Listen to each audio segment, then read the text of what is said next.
And now, Robin. And with me in Scotland, Mr David Steel, the Liberal who won Roxburgh, Selkirk and Peebles. If I may just remind everybody, Mr Steel, the Liberals have lost 6 seats: Ladywood, Orpington, Cheadle, Bodmin, West Aberdeen and Cole Valley. They won North Devon, your own seat, Roxburgh, Montgomery and North Cornwall, and we're still waiting on the Orkneys, Inverness, Ross and Cromarty. Why has this happened, Mr Steel? I think it's happened because we have suffered from precisely the same unexpected pro-Tory swing that the Labour Party has. And many of our seats were obviously vulnerable to a sudden tide of political opinion. A good many of them were marginal by any standards before the election ever started. We were quite optimistic through the campaign that we'd managed to hold them. I had a telegram during the morning which said this: Peter Hain wrecked the Liberal Party. Any comment?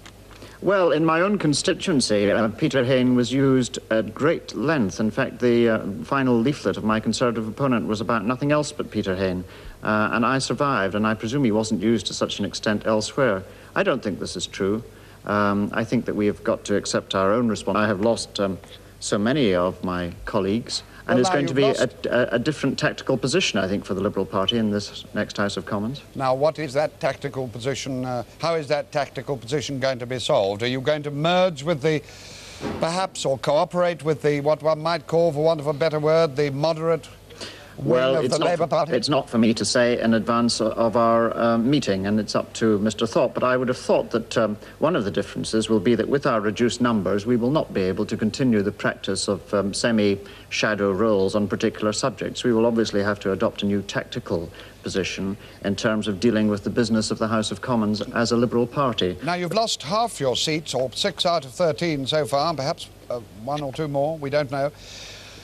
Has the Liberal Party any future in British parliamentary politics, Mr Steel? Well, it looks as though we're going to go back with 7, which admittedly is a setback of some 6 years, and I don't pretend this is anything other than acutely disappointing.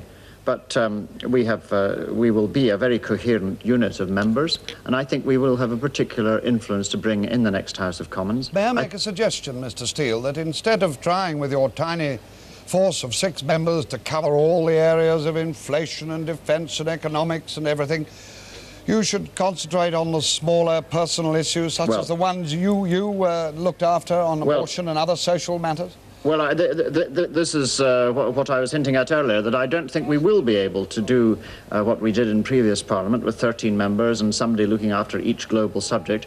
I think that probably with a smaller number we will have to make 3 or 4 subjects our own and to make the running on them. I suspect this will be the new tactic. You're quite likely to be the chief whip, aren't you? I shouldn't have thought that is so, no. Well, you won't have a very difficult job. Anyway, perhaps except on the common market, where you're a bit divided still, aren't you? I've got to leave you now, Mr Steel. Thank you very much. All right. Thank you. Goodbye. We've got our eye